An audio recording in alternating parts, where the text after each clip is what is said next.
My name is Sarah Franca, and I'm the Director of Alumni and Donor Engagement in the Faculty of Arts and Science. I'm also a proud alum, a graduate of St. Mike's and here at OISE. But on behalf of the faculty, I am so happy to welcome you here today for our Department of Computer Science lecture. Now, before we begin, I'd like to acknowledge this land on which the University of Toronto operates. For thousands of years, it has been the traditional land of the Wendat Nation, the Seneca, and the Mississaugas of the Credit. Today, this meeting place is still the home to many Indigenous people from across Turtle Island, and we are grateful to have the opportunity to live, work, and learn on this land. Lectures like this one provide a great opportunity to learn from some of our leading professors, like Eitan Grinspan, on important and current topics, but rest assured you will not be tested after. Now, to introduce our speaker, we welcome U of T alum Patrick Coleman, Technical Supervisor at Pixar Animation Studios, to deliver some remarks via video. Hi, I'm Patrick Coleman, coming to you from Pixar Animation Studios in Emeryville, California, where I've contributed to several animated films such as Inside Out 2, Soul, Ratatouille, and next year's Gato, and where I'm currently working on forward-looking filmmaking technology. I received my PhD from the University of Toronto Department of Computer Science, working in the Dynamic Graphics Project Lab, the renowned research group where Eitan Grinspan serves as a faculty member. Computer science professor Eitan Grinspan works with Hollywood animation studios and graphic designers to capture the laws of motion in computer algorithms. Computer-generated imagery, or CGI, enchants and delights audiences, yet complex movements and materials can be difficult to represent.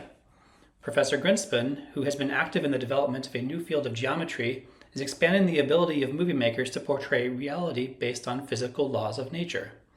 His work can be seen in Disney's Tangled, Moana, and The Jungle Book, winner of the 2017 Academy Award for Best Visual Effects. Professor Grinspan's work in the areas of geometry and simulation has always been impressive in how it's leveraged theoretically robust approaches to very practical problems that come up when scaling to more complex cases. Professor Grinspan joined U of T in 2024, and in this talk he will give us an inside look at how research in computer animation is making its way into our lives and onto our screens. Please join me in welcoming Professor Eitan Grinspan. Hi everyone, thanks so much, and I'm very excited to be here. Can everyone hear me? All right, I'm gonna dive right in. So I decided to call today's talk From Sorcery to Science, How Hollywood Magic Advances Science and Engineering, and I hope by the end of the talk you'll get a chance to see why. Now, the area in which I work is computer graphics, and you may know computer graphics from a variety of different perspectives. You may have seen movies that use computer graphics to animate different characters. Computer graphics also allows historians, artists, and archaeologists to study sculptures that are in a completely different part of the planet, all the way down to the chisel mark, because we can scan and then store that geometry and visualize it in a different place.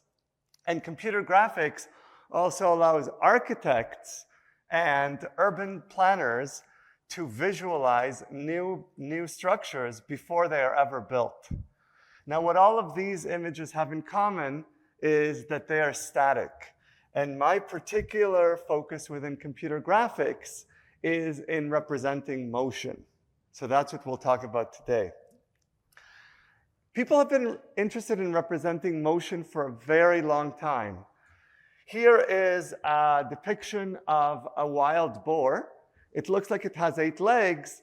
This was found in caves in Spain, and it's dated to 40,000 years ago.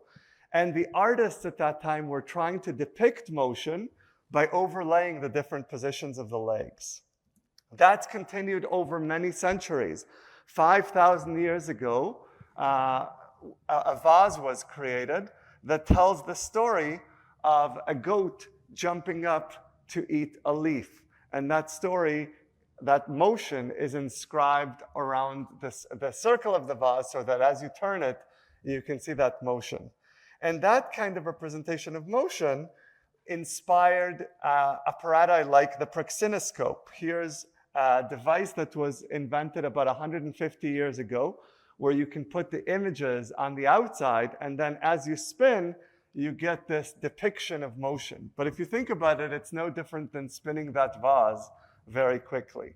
Now, this starts to look a lot more like the modern animations that we can think of. And I don't know about you, one of the first animations that I think about is an animated movie by Disney called Snow White and the Seven Dwarfs. And Disney actually hired comic book artists from newspapers because they knew how to tell stories. What they didn't know is necessarily anatomy. So he gave them all kinds of anatomy lessons, and he said, I want you to make things that are as realistic as possible while telling a story. So as you look at this animation, I want you to see how the materials are realistic, how they're swinging, how the inertia is present, how the weight of the characters as they stomp around is visible, and also how the shadows are cast on the wall. The artists had to think about all of these different physical phenomena even as they were telling this wonderful story about Snow White and the Seven Dwarfs. And to train them in this duality between art and science, Disney gave them this sack of flour exercise, which is still given today in animation schools. And it says, draw me a sack of flour that is sleepy or funny or happy or cautious, but maintain that physicality of the sack of flour that supports your storytelling. So as we animate motion, we need to think about lots of different things. We need to think about gravity, we need to think about the flow, about flexibility, obstacles that are in the way, friction, and any other physical aspect that is affecting things. Okay, so as we continue through history, about 60 years ago, University of Toronto established the Dynamic Graphics Project, which still exists today. And the mission of the Dynamic Graphics Project was to study how to depict motion on a computer and how to have artists interact with the computer as it is depicting motion, and how people can just interact with computers. And these are some images at the top from early days of the Dynamic Graphics Project. And actually around that time, just a little, well, not 60 years ago, but maybe more like 30 years ago, those are pictures of myself as a high school student attending an outreach program that the University of Toronto and the Dynamic Graphics Project hosted for high schoolers to get them inspired to work in the field of computer graphics and in the field of computer science. And then about 30 years ago, the technology developed by the Dynamic Graphics Project and by other graphics researchers led to one of the first feature-length computer animated film, which is Toy Story. And Bill Reeves, who obtained his PhD from the Dynamic Graphics Project from the University of Toronto, was the supervising technical director for this film, and had already done several other works with Pixar that were recognized in the Academy. And then shortly after Toy Story, I graduated from U of T. So like you, I am a U of T alum. And shortly after that, Karan Singh joined the University of Toronto, and he collaborated with an artist named Chris Landreth on a variety of animations. One of them is called Ryan, and I'd like to play you a skit from that here. Hello, Christopher. Like me, Ryan is a filmmaker and animator. 3 decades ago, he was a rising star in the world of animation. He's the creator of several short films, 2 of which have secured his place in the history of animated filmmaking. So what Chris Landreth did, Landreth is a computer artist who's been on and off a member of the Dynamics Graphics Project. He actually went and interviewed one of Canada's foremost hand-drawn animators, Ryan, who, after having been celebrated with awards for his work and having been funded by Canada's Arts Council and National Film Board, ended up actually living on the streets in Vancouver. And Chris wanted to find out a little bit about his life journey and how things kind of came apart over time. And so he wanted to incorporate this perception. And so you see these kind of transparent and half-broken faces as he is exploring through this interview the life of Ryan. And this was a remarkable collaboration between Chris Landreth and Karan Singh and others, which earned them multiple awards. Now, this is a picture of the composition of the Dynamic Graphics project today. After many years at Columbia University, I came back to Toronto as a faculty member, and I'm there. On the top, you see Alec Jacobson, David Levine, and Karan Singh. Karan is the one who worked on the film Ryan. And here you see a snippet of the different kinds of films that the current professors have contributed to during their time here or after their time here. So let's break this down for you. Let's explore in a little bit more depth, like how do we go about computing motion? So to do that, we actually need to understand physics. So let me play you this for a second.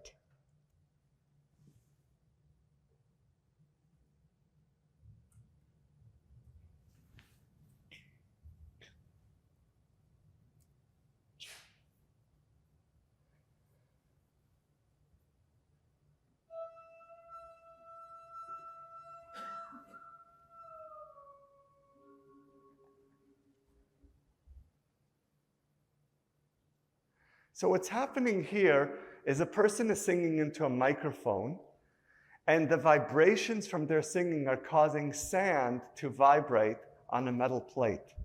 And that's a reproduction of an ancient experiment known as Chladni's experiment, where a violin bow is played on the side of the metal plate.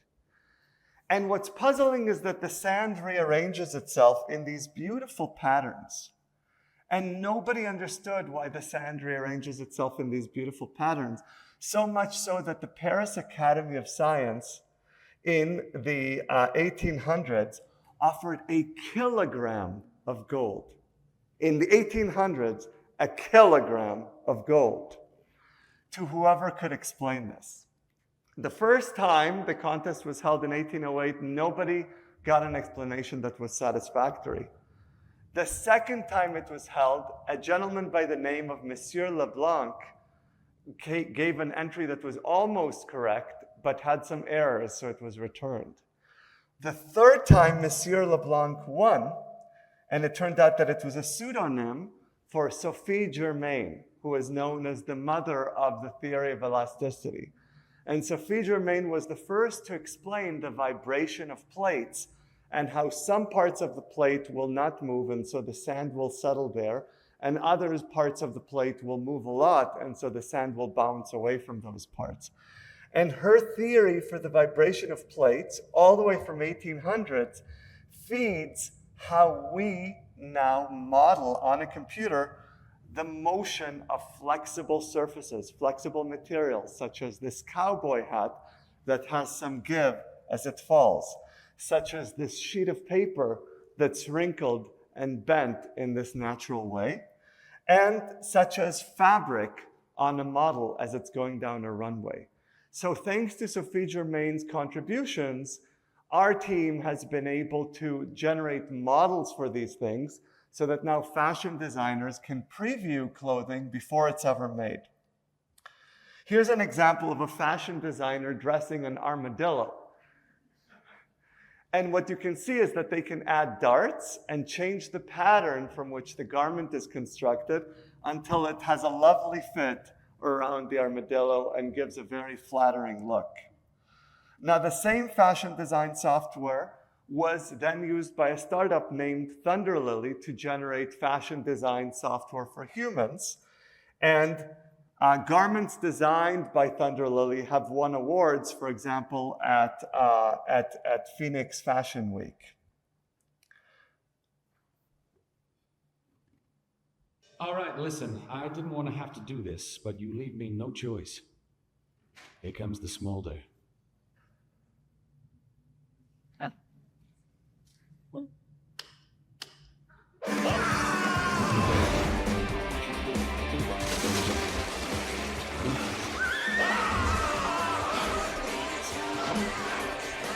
You coming, Blondie?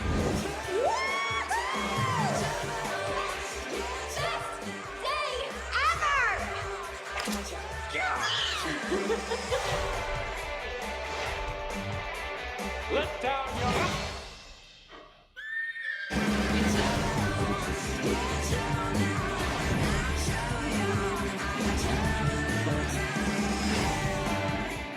So in animated movies such as Tangled, we don't just want to have bald, naked characters.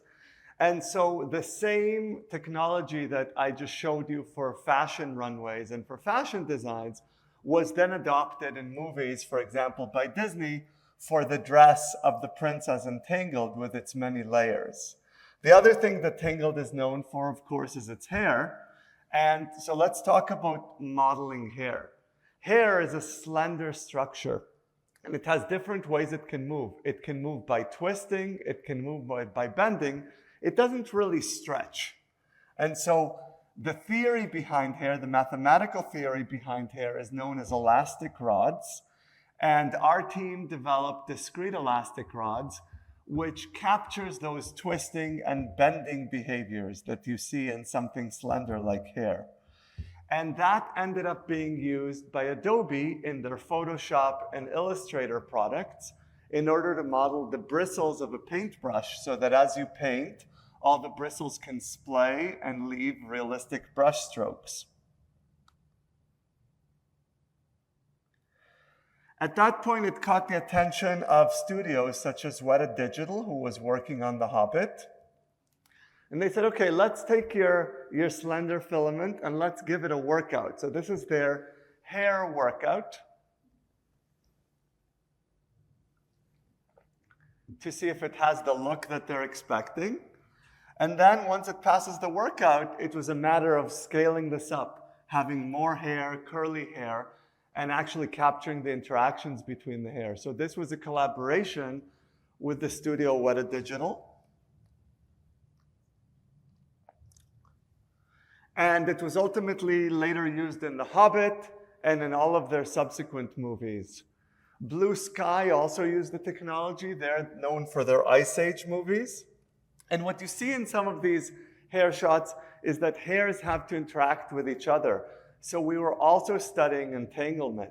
How do hairs get caught in each other? In essence, how do you intentionally make a bad hair day? Because that makes for more realistic hair.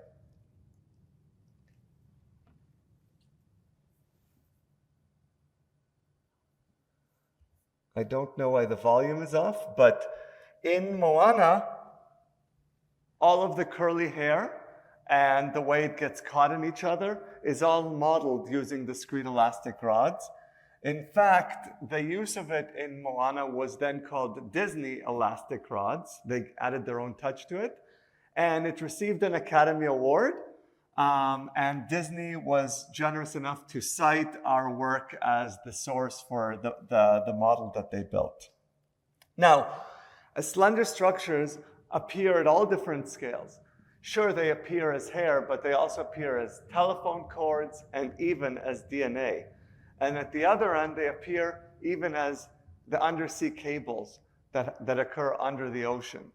And so once you're able to model slender structures for one of these applications, you can then take that same algorithm and use it to model it in other cases. And that's exactly what we and others did. So for example, the tree branches in the Jungle Book are actually just hair. They're actually thick hair, or they're just another slender structure. And they have that same give to them that you would expect. Roots can be studied. This is a picture of my kid actually near I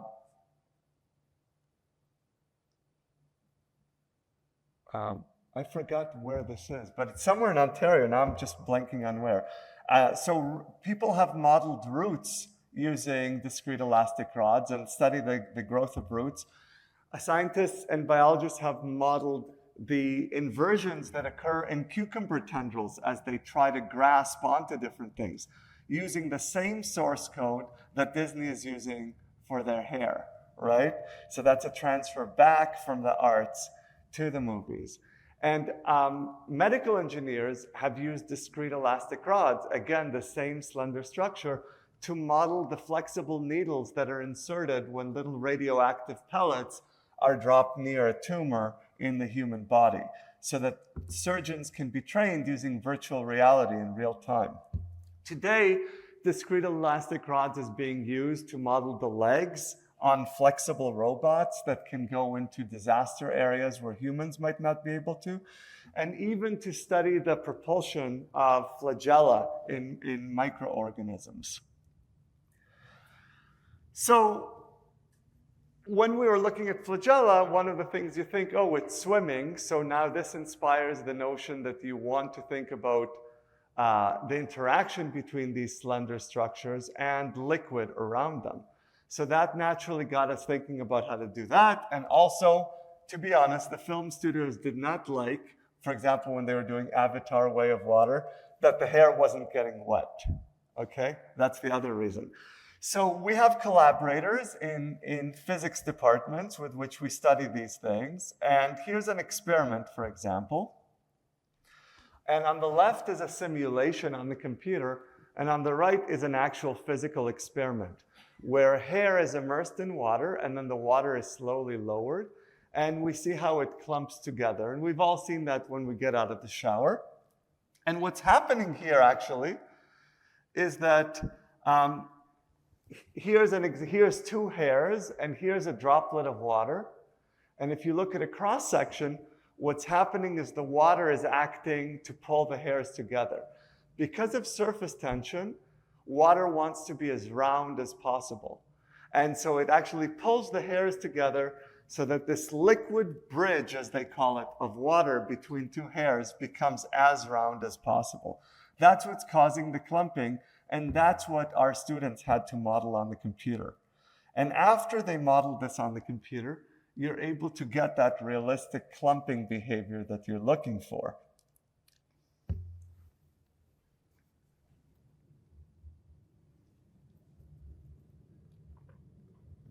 So here's a simulation of hair interacting with water where we have that realistic clumping behavior from liquid bridges. We also have droplet formation as water comes out of the hair and falls into the water below. And we also have flow of water along the strands as the hairs move and momentum is exchanged between the water and the droplets. Now, movies such as Alita Battle Angel started using this, as well as Avatar: Way of Water. And that's why today you're able to see wet hair in the movies. It's also why scientists are now able to study how different slender structures interact when they have cohesion due to wetness, using computer methods as well as regular experiments. Well, we switched to a stereo head rig. We had been using on the first film a single camera, but the cameras were lightweight enough that we could go with stereo. But really the key was the facial system. We put everything into a neural network, and the beauty of that is when you're changing from pose to pose, every point on the face understands what every other point on the face should be doing. They took him. So I put this video in because it turns out that Avatar: Way of Water is one of the movies where more than one member of our current dynamic graphics project has contributed different aspects. And so I was talking about how the hair is done in these movies, but attached to the hair is, of course, the face. And Karan Singh spent time with Weta Digital working on how to model all of the facial expressions. And so what his team did at Weta Digital is they actually digitized many people's faces in many different expressions, and then used a machine learning algorithm to learn from this the different implied muscle groups that are activated for each different facial expression so that they could make virtual humans come to life.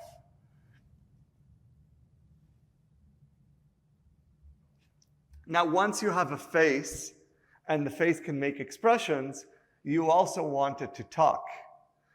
And so Karan Singh collaborated with now a DGP alum who is now the Dean of Simon Fraser University's School of Computing. Eugene Fume, on various projects having to do with transforming spoken audio into the form of the mouth.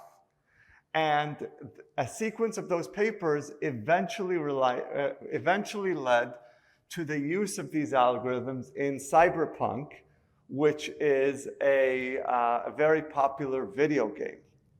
And after it was used in Cyberpunk, it led to the birth of the company known as Jolly. And to close the loop there, Jolly actually involves Chris Landreth also, who is the animator of the film Ryan that we saw at the beginning. So I want to show you some shots from Jolly's reel. First, English. Slow, deep breaths. Your cortisol. I'm stopping on the word cortisol. Judy is stressing this word and her eyebrows furrow slightly right on that word. Now, French. Doucement. Respire à fond. T'as eu un pic de cortisol et d'adrénaline. Doucement. Respire à fond. Stopping on the word fund. It's a different part of the sentence than the English version. So in this paper, this video is from a paper that they produced in which they're actually showing that their system will react differently in different languages, even to the same meaning, just based on how people pronounce things in each language. Now let's look at a reel that shows how Jolly's work has been used in different products. So here, as you see these, please keep in mind what's happening is that the computer is automatically generating all of the mouth positions based on the audio that it hears. This is a big time saving because if you can imagine, positioning the mouth for each syllable is extremely tedious, and in a game where there's a lot of hours of dialogue, it is an extremely laborious thing if not aided by a computer. Shoulders and sour crests, boy. I keep telling you, if you don't project power, someone's gonna take it from you. But you walk, you breathe. But you walk, you breathe. Respira com calma. 慢慢深呼吸， Oddychaj głęboko. Dыши глубже. respiri lenti e profondi. Adrenaline spiked, but the soft activated your hormone blockers. Nothing happened. You're alive and well. There is no love. There is only defilement. Oh, on second thought, you can't do that. けど近藤さんは新たな任を得て有志で動くち言うとは You making a movie? It's spicy. Whatever the Oracle has planned for that breath, and for us, it can't be good, Envoy. So those are examples. I think Jolly is used in over 50 different computer games at this point. So before I start that, natural extensions to that have become like, how do you make mouth motions during singing where there's extended vocals and extended vowels? Now you say you're lonely. I want you to also pay attention to the eyes.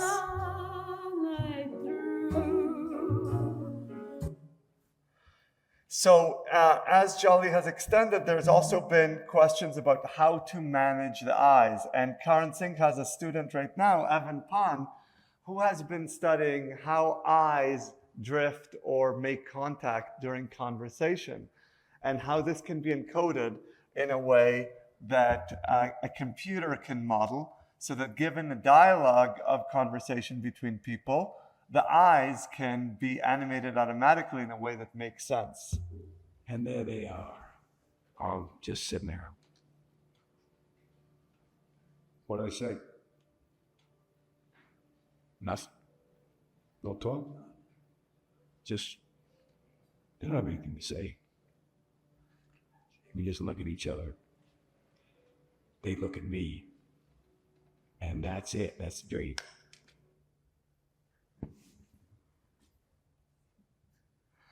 So what I wanted to convey to you in today's talk is that as we build computer algorithms for assisting artists in animating motions, we're drawing from ideas that have been studied long ago in the sciences. We're porting them to the arts.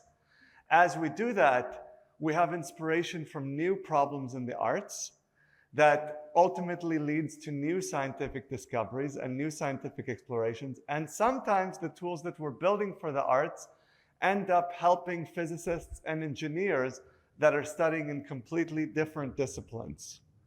So I hope that you've kind of gotten a taste for how University of Toronto current professors, alumni, and even high schoolers have participated in this venture. And I want to just thank you for your attention.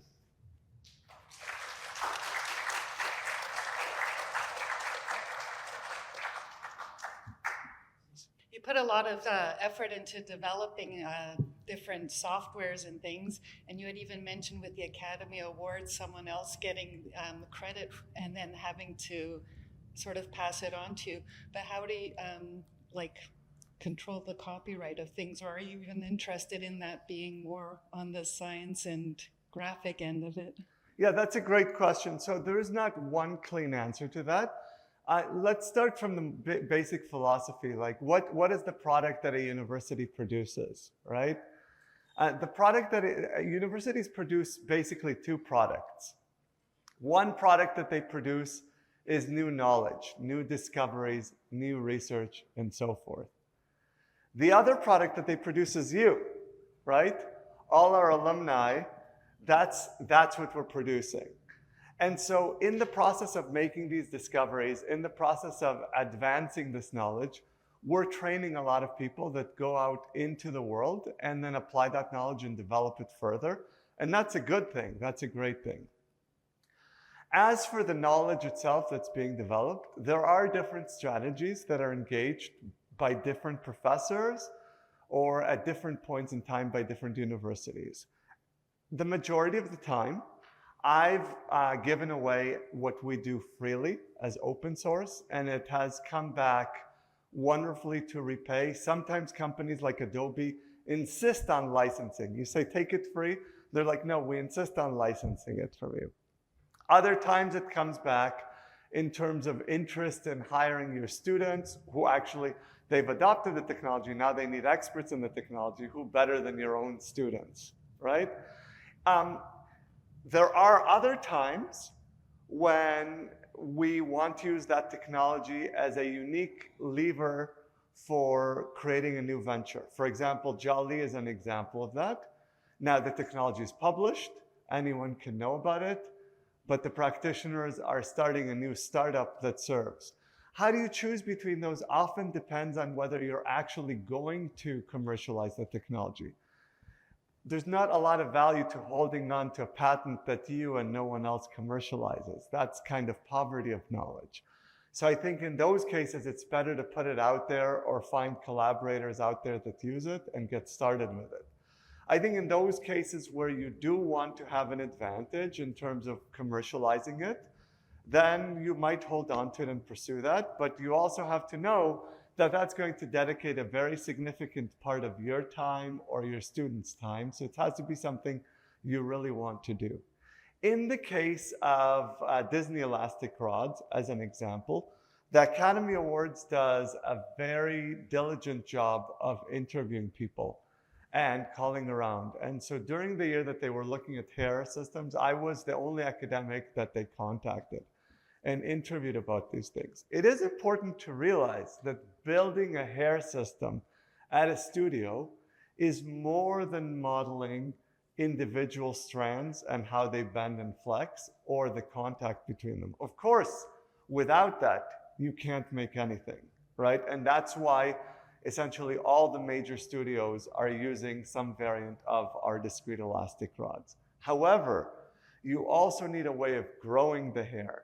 You also need a way of grooming the hair. You also need a way of adding wind to the hair. You also need a way of art directing it when it is a bad hair day and the director says, I want it to go this way and that.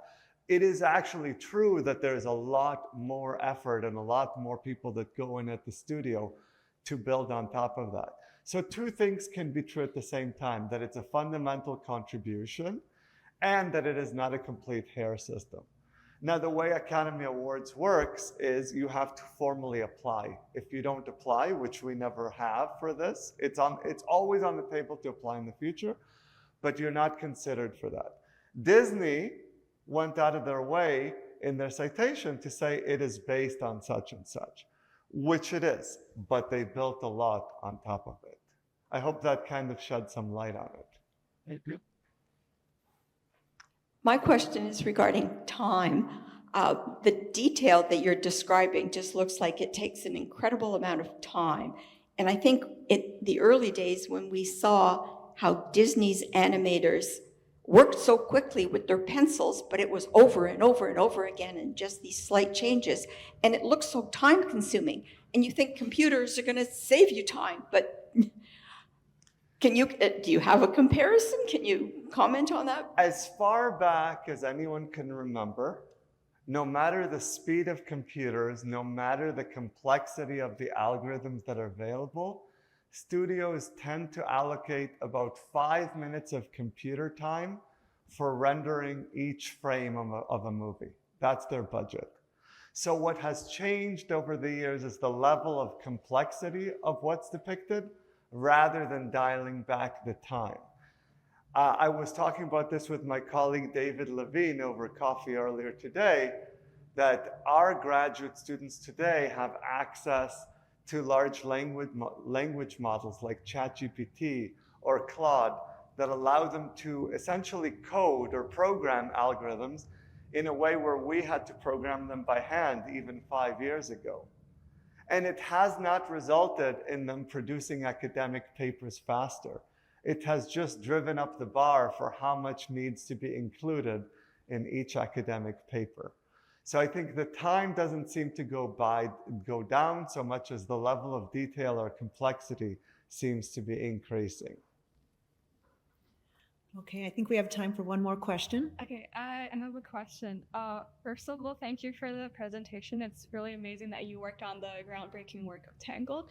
I have a question about like your research philosophy in general. When you're designing these like models for physically accurate like simulations, to what degree do you also want to optimize for like simulation cost, like the speed of the rendering? Or is it like, do you kind of think about that at the same time you're like kind of coming up with like new models?